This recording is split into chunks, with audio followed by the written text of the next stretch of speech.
everyone. Welcome back to the Earthdawn Survival Guide, the podcast for all disciplines, paths, players, and game masters with your questers, Josh and Dan. I am Dan. I am Josh. And on today's podcast, we will be discussing all things metallurgical part 2 as we cover the second half, the Warden and Master tiers for the Weaponsmith. And if you have any questions for us, please feel free to contact us at edsgpodcast@gmail.com. And with that said, we are kind of off to the races. So, Weaponsmith. This is a fun one. Yeah, Weaponsmith is great. If you want to get a recap of the Weaponsmith in general, you want to go back to episode 16 of the Survival Guide. Way back, almost 100 episodes. Yeah, as we come back around, we cover the Weaponsmith Novice and Journeyman tiers, and I'm pretty sure that's the episode that includes the long history of Forge Blade / No, we did Forge Weapon. Blade on its own completely. Did that do its own complete? Okay. Yeah, that was fine. We decided to hold off and do Forge Blade. Oh, it was right, because otherwise we would have... So, we're not going to get into that. But to recap real quickly, the Weaponsmith is built around the idea of crafting and resilience and a little bit of social aspect in terms of community support. But it is a discipline that relies in some ways pretty heavily on the ability of the group to have time off between adventures in order for them to really take advantage of their strengths. Forge Blade, Forge Weapon being one example, but also like the Troubadour item history is available to them and some other things that really shine when they have the ability to leverage those sort of downtime, extended action activities. Yeah. The Weaponsmith can be a decent sort of second line combatant. They actually can, because they don't have the flash and multiple boosting options that, say, the warrior or the swordmaster have, they can make a really good anchor or shield in terms of the combat ability, because they don't necessarily rely on having a high dexterity, a high initiative in order to do what they do. And they can be a really solid point around which the rest of the combat aspects of the group can operate, depending on the exact makeup. In the game that I'm running for some folks online, actually, the sort of combat types, we've got a Weaponsmith and a Beastmaster, and the Weaponsmith actually is a Tiskrang and kind of spec'd himself out a little bit to be even a little bit more combat heavy, picking up Swift Kick as a skill. Oh, yeah. And often considering whether he wants to take advantage of tail attack in order to get additional attacks, because they're novice tier, and those sorts of trade-offs, while the strain can be a little bit difficult, getting those extra actions, those extra attacks in can be pretty handy. It is. I love to scrang. I've got a scout, and I always take tail attack's automatically there, but Swift Kick is also beneficial. It's a beautiful, beautiful thing. I pick those up whenever I possibly can. By the way, for those listening, if you want the diatribe about Forge Weapon, it is episode number 54. 54. So, oh, wow. We waited that long. Was it prompted by an email? It may have been. May have been. I forget. I just had to go look it up, and it was the subject matter for 54, so it was in the show notes. Anyway, so on to the Warden talent options for the Weaponsmith. These are circles 9 and above, and we'll get to the talent options here in a minute or so, but everyone, as we said, each discipline gets their own little wonderful, beautiful ability at 9th circle, and this one is no less so. It is Bloodbound Forge. The Adept may enhance weapons or armor they have crafted. The Adept must touch the item, infusing it with the power of their blood by taking 1 blood magic damage.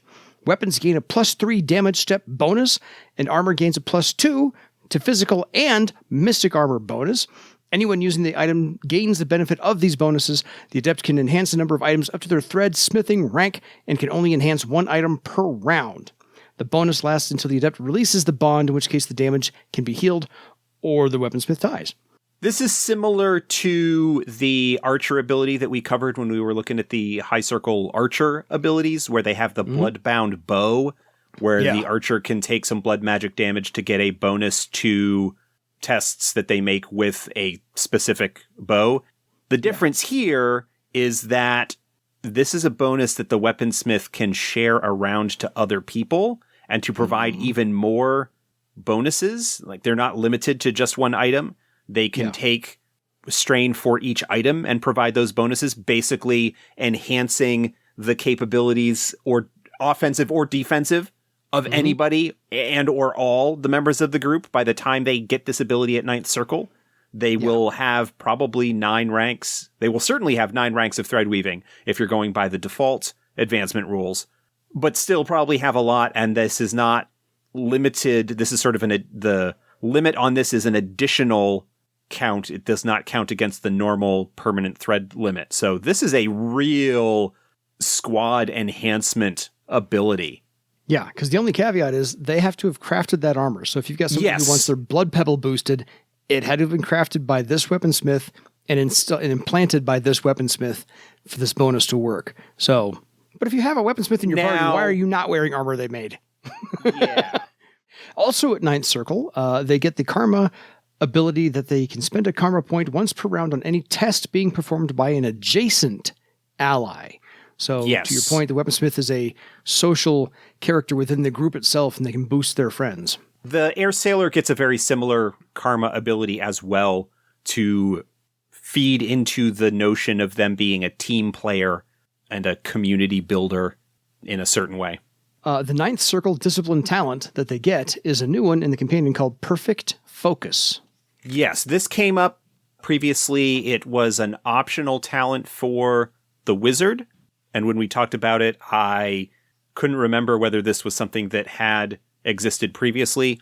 Perfect Focus, I went back and checked, is more or less a rename and slight rework of the old First Ring of Perfection talent, which was a very similar talent that provides bonuses to effectively extended actions.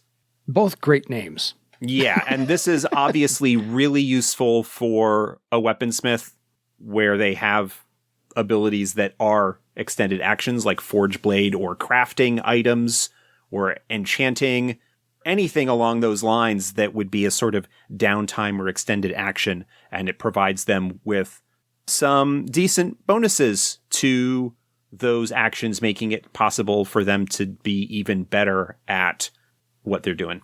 And so at 10th Circle, the weaponsmith gets a +2 to their physical defense from their original, and they also get a bonus recovery test per day, and their 10th Circle discipline talent is Dispel Magic, which kind of seems odd for somebody who can't cast spells. Obviously isn't new.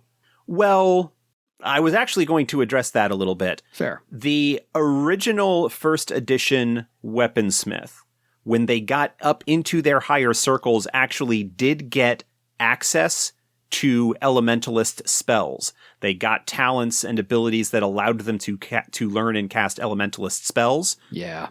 And it also didn't feel particularly in theme, while there is a strong sort of shared notion of elemental affinity and both of those disciplines being enchanters after a fashion. Yeah. There did seem to be a bit of a strength there, but that's another case where it feels like the higher circle abilities available to a discipline just didn't seem to work pretty well. Like, there was nothing particularly exciting about it because it was something that was available much, much earlier to somebody else. You know, you would not take a weaponsmith because, oh, they get spellcasting at 11th Circle or whatever it ended up being. If you wanted to cast spells, you play a spellcaster from the start. Yeah. So that's kind of the approach there. However, this talent being a vague nod in the direction of that tradition, the weaponsmith as an enchanting class, as a character that does have a certain amount of understanding of magic and patterns and so forth as a result of their ability to make magic items, as well as their item history knowledge and things like that, does have the ability to just as they can make things here at this point to unmake spell effects, magical effects, through the use of Dispel Magic. This feels like a better bone to have thrown them instead of just spellcasting at a higher circle. Yeah, they get Suppress Curse much, much earlier in their progression, which is a variant of this. Dispel Magic becomes a much more focused and specific kind of thing. I think it's a nice option for them. I do. I like Discipline talent in this case, because it's not actually an optional talent. Yeah, it's a 10th circle, which is better than getting spellcasting at 11th or whatever the heck it was in first edition. So this is a nice place for that to land. I'm okay with that. 11th Actually, I've got that. Hold on. Yeah. Weaponsmith. They got Read and Write Magic at 9th, Spellcasting at 10th, Thread Weaving at 11th, and a Matrix at 12th. They got one Enhanced Matrix at 12th. They get a Share Matrix at 15th in the original progression. And that's another weakness of any discipline that has spellcasting as sort of a secondary thing, because so many talents are required in order to make it worthwhile. Mm-hmm. Obviously, in the first edition paradigm where you have 2 or 3 choices per circle, it makes sense that what you're going to do is have a spellcasting related talent and another talent that isn't, with the idea being that if you are playing a weaponsmith that is not going to be doing spellcasting, you take the other talent as what you choose to advance. Yeah. The other options, going back to first edition, 9th circle instead of Rewrite Magic, the other options, because you get 3 at 9th circle, were Show Armor Flaw, which is actually a pretty nice talent. It's a knack now in 4th edition, or it will be. Mm-hmm. I think Morgan teased that it's going to be in the Magic book. But that is one that takes Sense Armor Flaw, which allows you to get bonuses to attack and allows you to share that information with others, enhancing the attack and damage capability of your companions. Yeah. And the other one is Sense Magic Weapon, which I don't understand that one. Given the way that Astral Sight on its own can more or less detect a magic item, I'm not quite sure what the purpose of that was. At 10th circle, instead of spellcasting, the other option is Fireblood, which is a pretty solid general purpose recovery talent and kind of ties into the idea of dealing with heat and forge and stuff like that. So that's fine. At 11th circle, instead of Thread Weaving, you get Forge Armor, which was much, much higher compared to later editions. Yeah. It felt like a pretty common, I think even in 2nd edition, the revision was to bring Forge Armor lower. It's now available at 5th circle. It was available at 5th circle in 3rd edition. Pretty sure it was available earlier in 2nd, rather. Yeah. And then at 12th circle, you get Soften Blade, which is sort of it weakens the damage instead of Enhanced Matrix. But you get the ability to cast spells at 10th circle, but you don't, and you get the ability to actually weave threads at 11th. It took you forever to get there.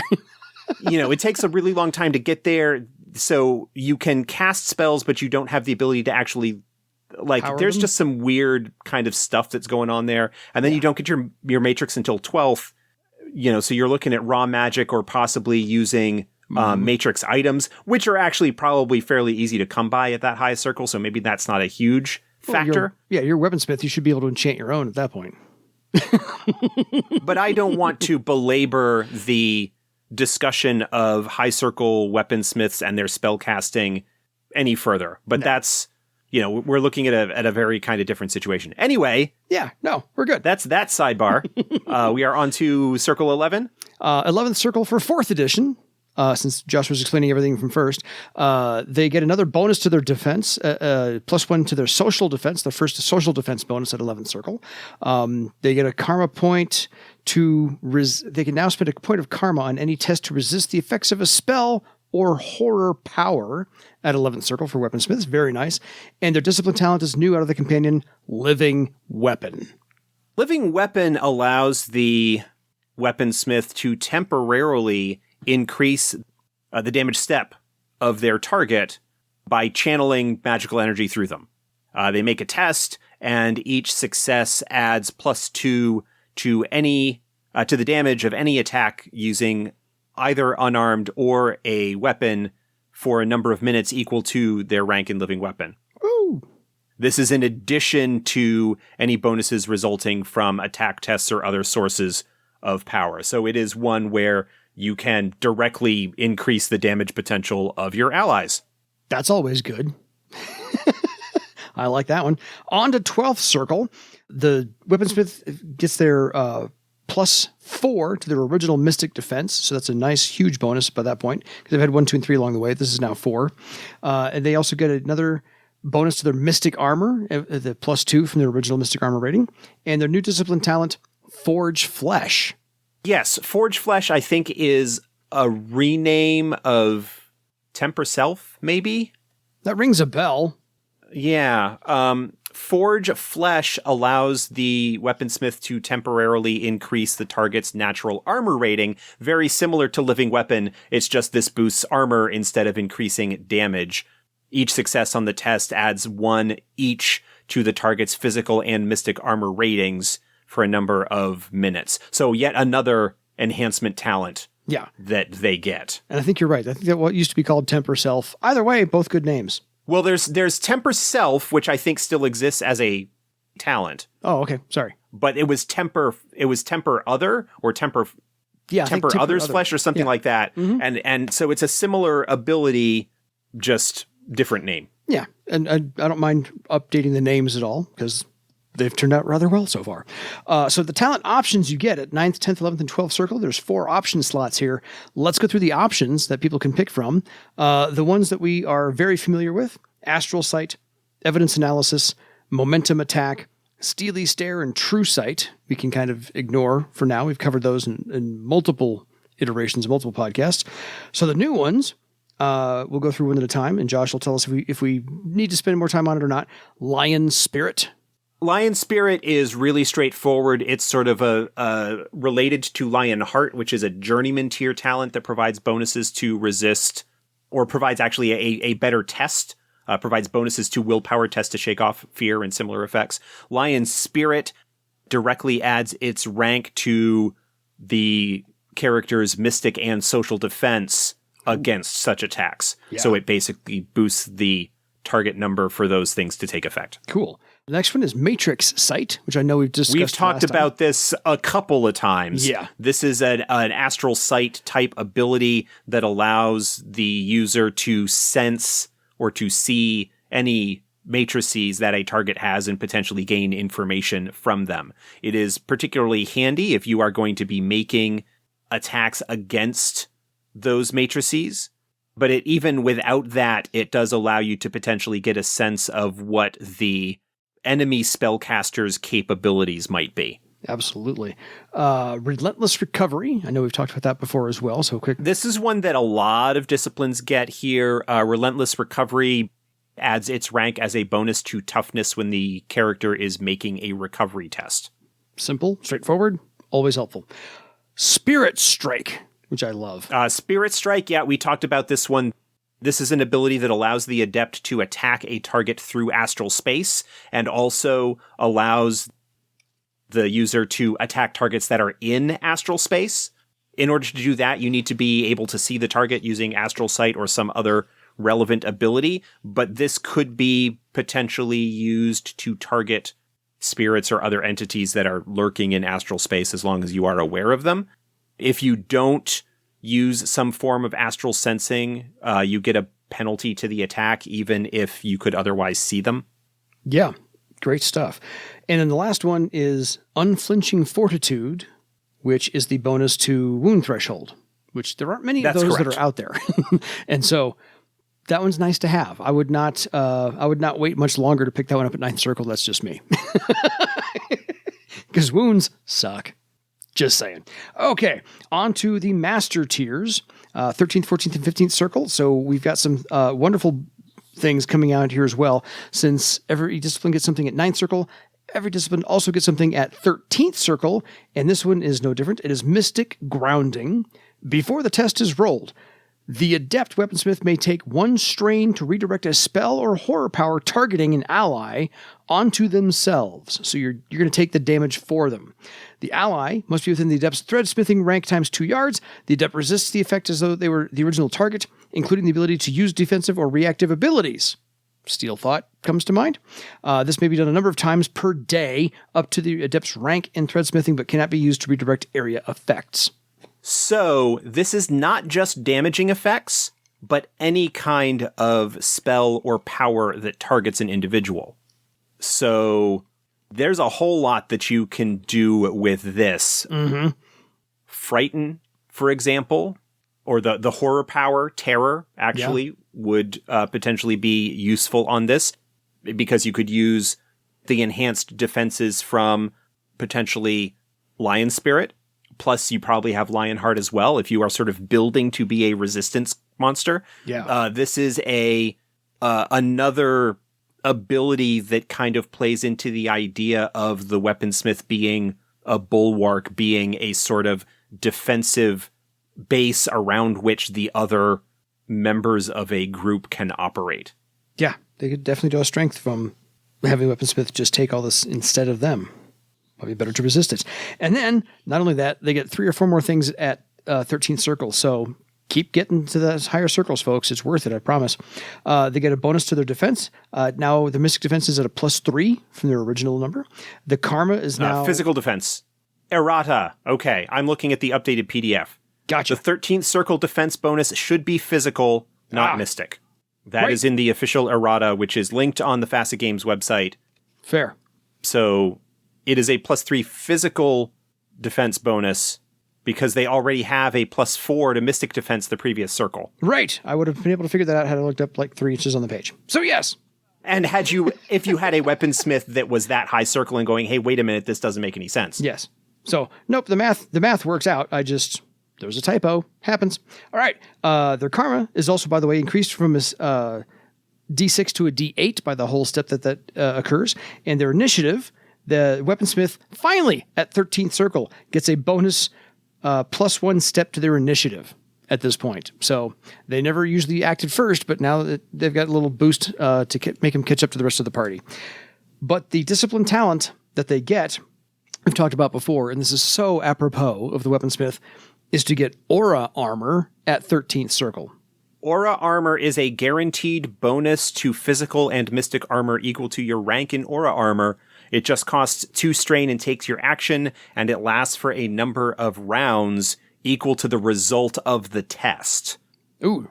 The roll that you make is used to determine the duration, not the effect. Yeah. And that, you can slap some karma on that and get it to last even longer if you want. Because it's a talent. So go with that. Which, by the way, you think 13th circle is awesome. Let's keep going. 14th circle, the Weaponsmith finally gets their end total of a +5 to their mystic defense from their original derived number. They get a second additional recovery test per day. So they're now at a +2 recovery tests per day. And the discipline talent, again, apropos, Soul Aegis. Yes, we've talked about this before. It's available to wizards. Might have been available as an option to somebody else that we've discussed thus far. Yeah. Soul Aegis, the weaponsmith makes a test against themselves and gains a +2 bonus to both mystic and social defense for each success for a number of rounds equal to their rank. And as many of these buffing talents are, it's guaranteed to score at least 1 success regardless of the result. Yeah. Air Sailor and Archer both had Soul Aegis as options. This may be one of those that is available as an option to a lot of disciplines, but it is a discipline talent for weaponsmiths. Yeah. I don't see that Beastmaster gets it, so it may not be everybody, but a lot. Beastmasters have plenty of other ways to... But that's another show. We'll get there. That's another show. Yes. Okay, on to 15th circle, and we're here near the end, folks. The Weaponsmith finally gets their last bonus to their social defense, total of +2 from the original number. Their mystic armor is now at a +3 from their original, and the discipline talent, badass as it is, confront horror. Yeah, this is a legacy ability talent that showed up originally in First Edition. I think it was also a 15th circle talent there. Weaponsmiths get this. I think Troubadours actually also get access to it. Nethermancers might as well, but I'm pretty sure that it was originally in First Edition was actually like the capstone. It's one of the Circle 15 talents available to Troubadour. It was not available to Weaponsmith originally. The idea is that the Adept locks themselves into a contest of wills against a horror. There was a spell that did a similar thing. A Nethermancer spell, I'm pretty sure it was, locked the Nethermancer into a sort of contest with an undead. This is a similar kind of thing, but it's against a horror. You make a test. If it's successful, the horror loses one of its actions each round. Considering horrors typically have multiple actions, that's not a bad thing. That's not a bad thing. It can potentially reduce the horror to no actions, and it also suffers a -2 penalty per success to its tests, and it lasts for a while. And of course, I like the actual sort of bit of world-building commentary. There are more stories about people using this legendary talent than actual documented cases. Yes. BTW, the Nethermancer and the Troubadour both have that as an optional talent, but not a discipline talent. So weaponsmiths get it no matter what. That bit of flavor, incidentally, at the tail end of Confront Horror is something that's carried over from the original version of Confront Horror all the way back in First Edition. Yeah. There are by far many more stories about people using it than documented cases. Yes, because why not brag? But I think that line should have been held over this entire time. By all means, use it. So let's talk about the talent options that Weaponsmith characters can get, because there's a list of them, but you've only got 13th, 14th, and 15th circle. You only get 3 of these options. So choose wisely, because here they come. The one that we all know about is Crushing Blow, which is just a damage enhancer. Available much earlier to warriors. Combat talent, to some combat disciplines. It's a straight up damage adder. Yeah. So the rest of these are all new to the companion. Burning Vigor.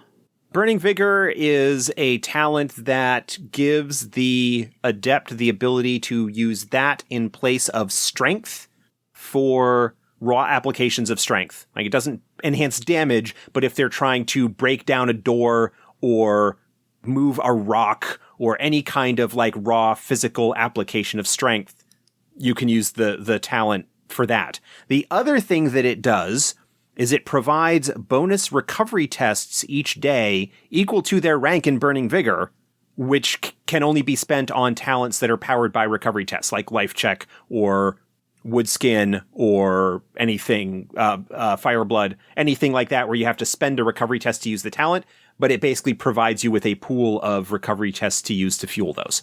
Yeah. Then one of my absolute new favorites, Ethereal Weapon. Ethereal Weapon is very similar to Spirit Strike. Works a little bit differently, but the purpose is essentially the same, is that it allows a way for the Adept to deal damage to astral entities, but it also is very nice at getting around physical protections as well. Ethereal Weapon, what ends up happening is that rather than being reduced by physical armor, the damage from the weapon is affected by mystic armor, whereas with Spirit Strike, it's an attack test that is made against mystic defense with a physical weapon rather than physical defense. Yeah. So that's the difference, is that one of them is changing the defense rating that you're targeting. The other is bypassing the armor. So they do have different and potentially complementary uses. If you could, use both of them, then you are not only attacking against mystic defense, you are potentially also bypassing their physical armor. Yeah. Fantastic. Try that combo. Next up is Resist Pain. Resist Pain is pretty straightforward. It is a talent that reduces the penalties that you suffer from wounds. Always beneficial. Yeah. It is available as a skill, but it is a Warden tier skill, meaning that it is expensive, and the skill version of it can only provide 1 point of resistance. Yeah. So worth it, maybe. You figure that out on your own little cost there. And of course, Second Chance, the Oh My Dice Suck Today reroll talent. that everybody gets, and my feelings have been made clear on the previous 3 episodes. It's a nice talent, but generally there are other options that I would personally go with. Yeah, since you only get 3, again, choose wisely.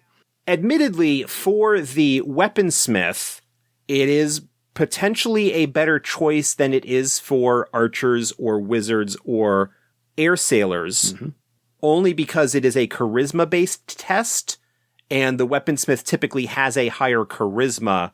Of course, the only downside is that it is capped based on the lower of either the total second chance step or the step of the talent that it is making the second test for. The second chance test for. Yeah.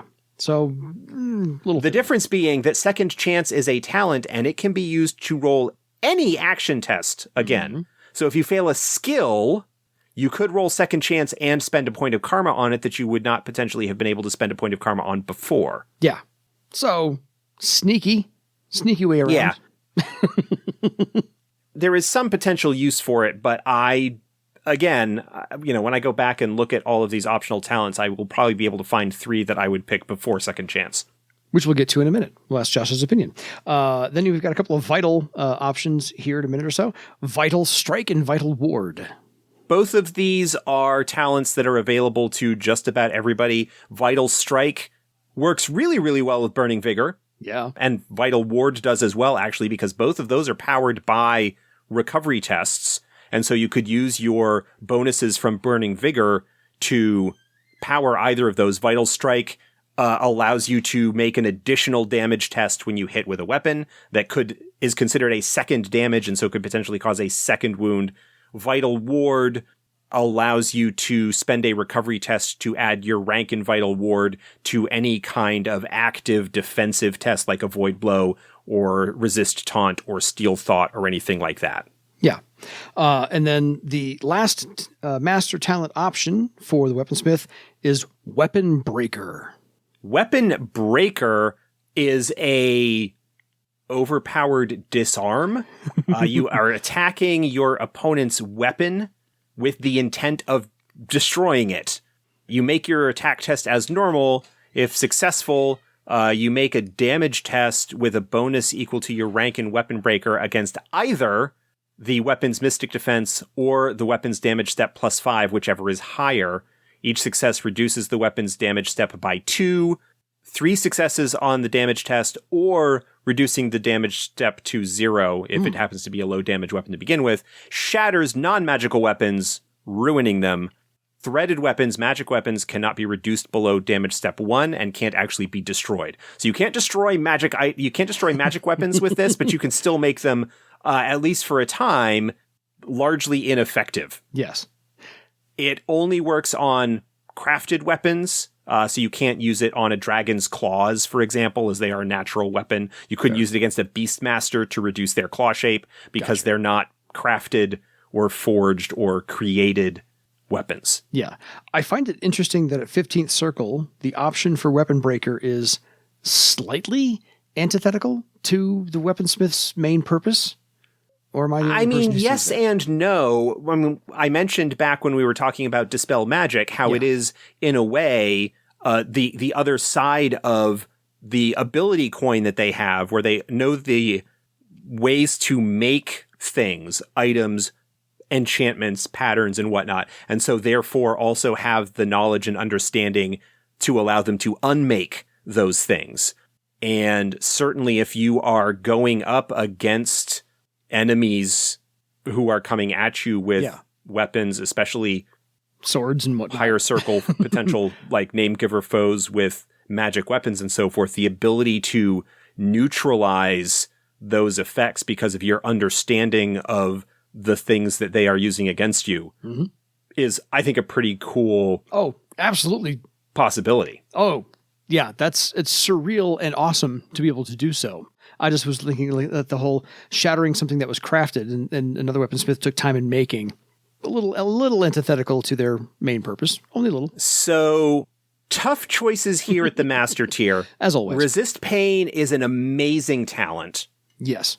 It is such an amazing ability that the skill version had to be nerfed. once you have started play, there is nothing in theory beyond your ability to find somebody to teach you from picking up in your novice tiers resist pain. Yeah. So it is very, very handy to have access to that.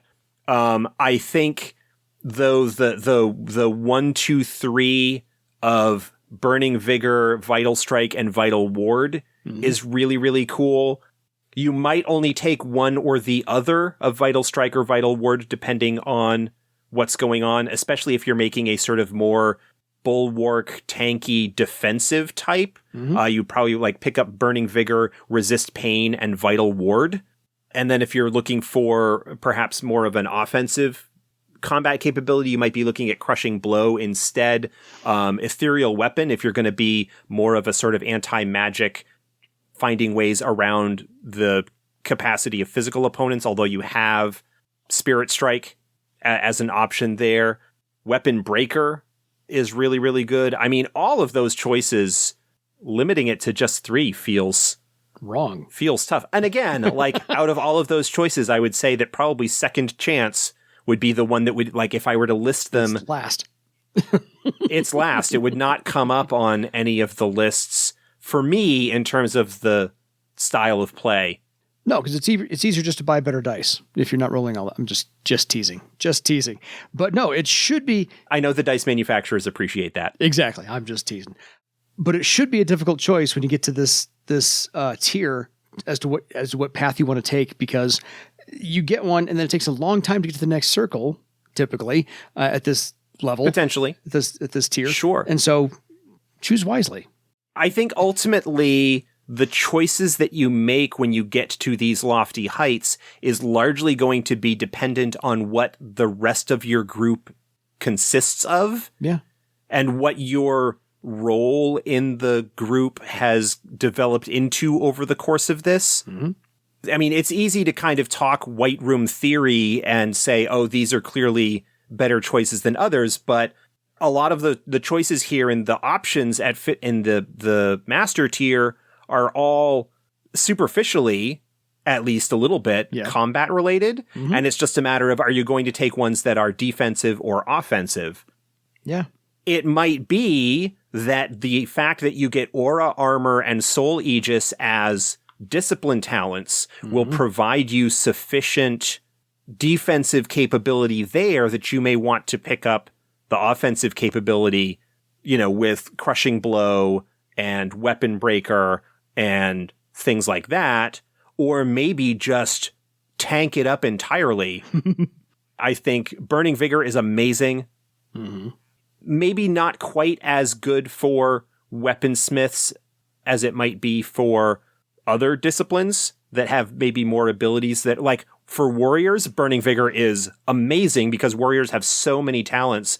Wood skin, earth skin, stone skin, just to think of 3 off the top of my head that are all powered, like lower circle and powered by recovery tests.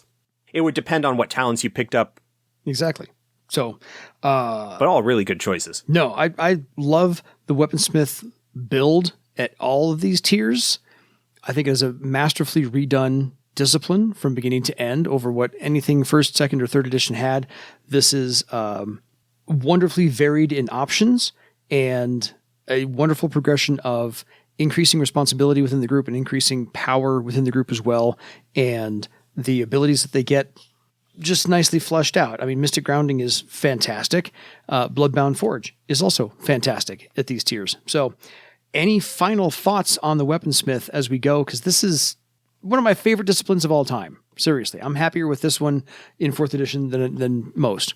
We talked back in the original Weaponsmith episode about how it is unusual to have a player character discipline, in the case of Earthdawn, but class or role or whatever in games that is so heavily slanted in some ways to downtime and crafting and that sort of thing, even though it is in many ways a fantasy archetype for the smith or whatever as a concept. So it's nice to see that provided here And I think the abilities and whatnot that they're given all kind of play into themes that are very strongly related to the ideas that archetype embodies.